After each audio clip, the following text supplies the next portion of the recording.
Welcome back mga pare ko eh. Continue tayo.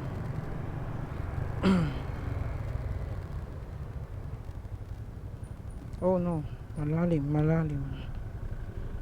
Mhm.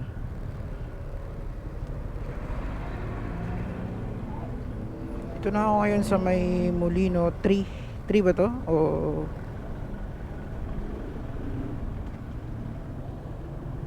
dami namin dala itong bag na to.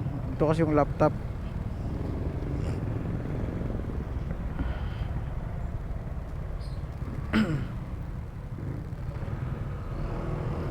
Ano pa ba yung mga comment doon?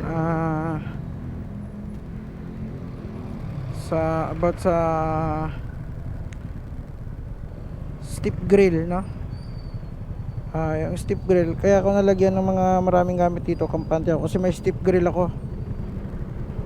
Maganda yun mga pare ko, malaking tulong kasi yung steep grill mismo yung parang carrier nya dito, hindi madadirect sa fairings. Mura lang naman to mga pare ko. Yung bili ko dito dati is mga 650.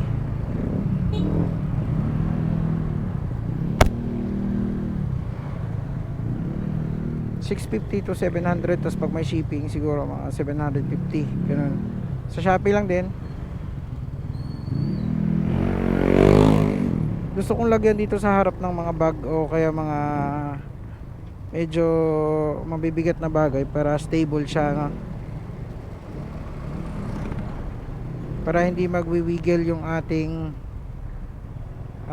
manibela, para yung gravity niya nasa gitna. Tulad nito, mabigat, medyo mabigat, hindi magwiwiggle yung ano natin, wiggle yung manibela natin. Kasi pag mabigat yung likod tapos magaan yung dito sa harap, medyo ano yan, kasi yung gravity niyan is nasa likod, kaya tendency na magwiggle yung ating manibela. Ito Honda Wave Dash yan mga pare ko, sukat sa atin yan, counterparts natin yan, pati makina yan. Looks lang yung iba, yung mga fairings, kasi iba yung mukha nya na, iba yung style nya. Pero yung sa gulong yan, sa mags, sa makina, 100% sure ball yan, plug and play. Tira mo to mga Honda Dash na to, di ba? Matibay mga pare ko eh. Ang unang labas na model niyan is 2012 yata, hindi ako nagkakamali ha. 2012, 12, 13, 14, 15 hanggang 16 yata yan pinace out. So hanggang ngayon tumatakbo pa siya. Ibig sabihin is reliable siya, no? At available yung mga parts niya sa market, kaya running condition pa rin yung mga Honda Dash. At malaki ang community ng Honda Dash mga pare ko eh. Kasi matagal na nga sila sa industriya na ni Honda sa mga pagmumotor, mga motor na model. Kaya hanggang ngayon malaki yung community nila, kasi ilang years ba naman, di ba? Dekada na din sila, kaya ayan, maraming community, malawak din ang community nila. Kasi kahit saan makikita mo pa rin Honda Wave Dash na meron nga mas mukhang bago pa eh, kasi malaga yung ayun, dash din yan.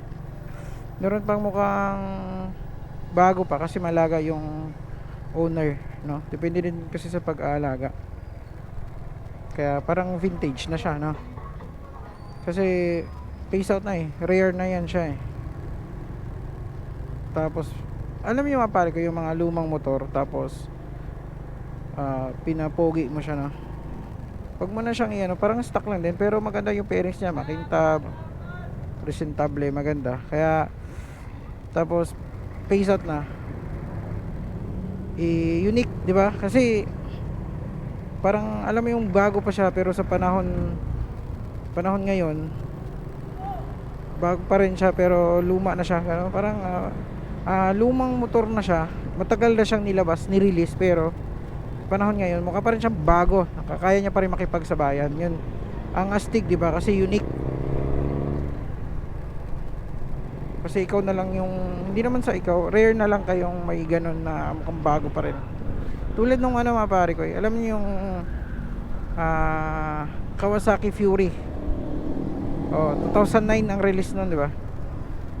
Tapos meron pa ngayon.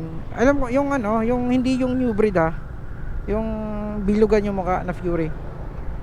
Tapos may nakita ako nun 2009 daw yung release nun, di ba?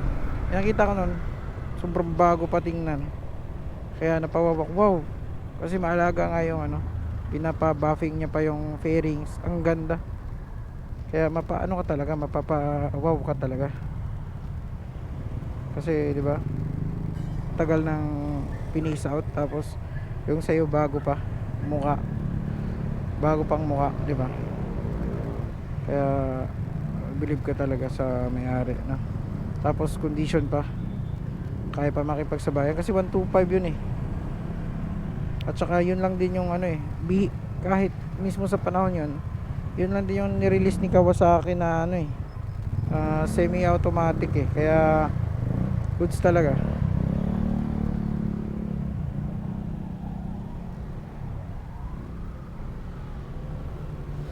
Medyo traffic konti.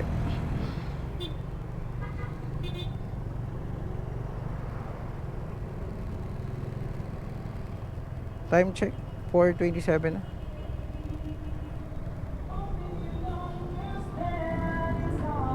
cute ng aso eh. Parang galit lagi eh. Ano pangalan ng aso niya? Bully ba tawag doon? Bully. Di ko nakita. Pagas muna tayo kasi Mayabang na aso.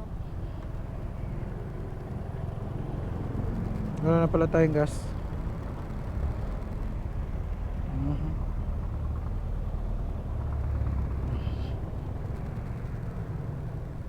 Extra tayo, extra. Dito na tayo. Extra. So, sa mga nagtatanong kung anong gas na ginagamit ko dito, extra lang mga pare ko eh. Unleaded, kulay green.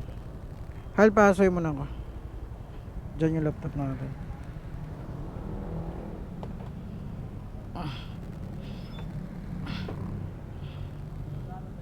Sandaan lang, sir.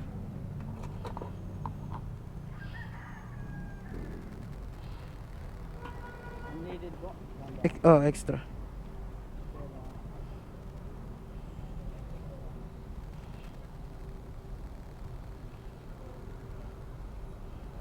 Yan, miles.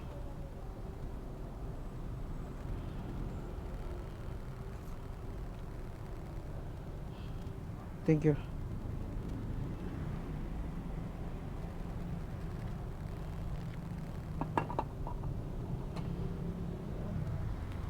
Ang gas ngayon ay 56.75 ang litro.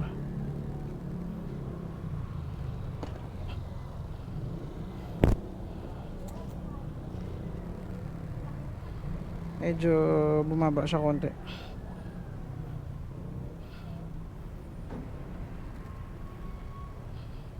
Kasi dati nag 58 na yan.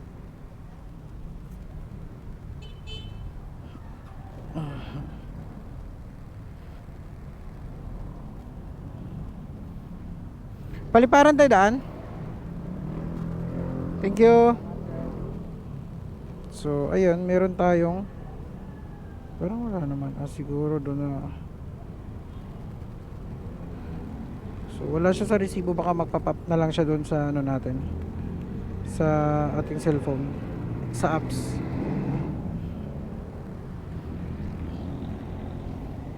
Okay na.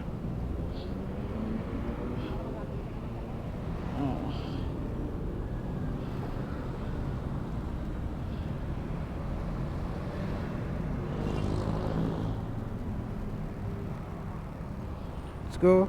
Pakpak ulit. Tras ka, Donald.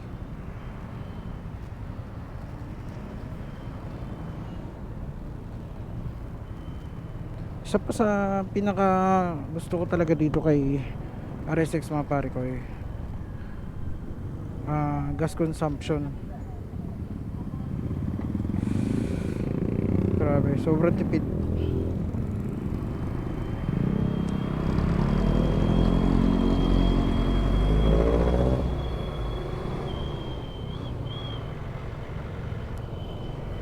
Huwag mo nang anahin, Han.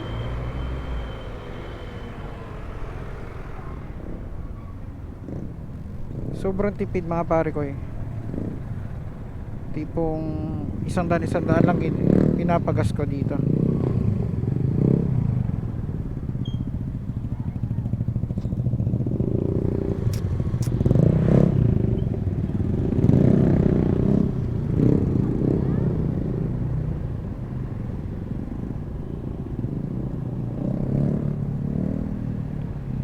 Hirapan ka ba? Hindi naman.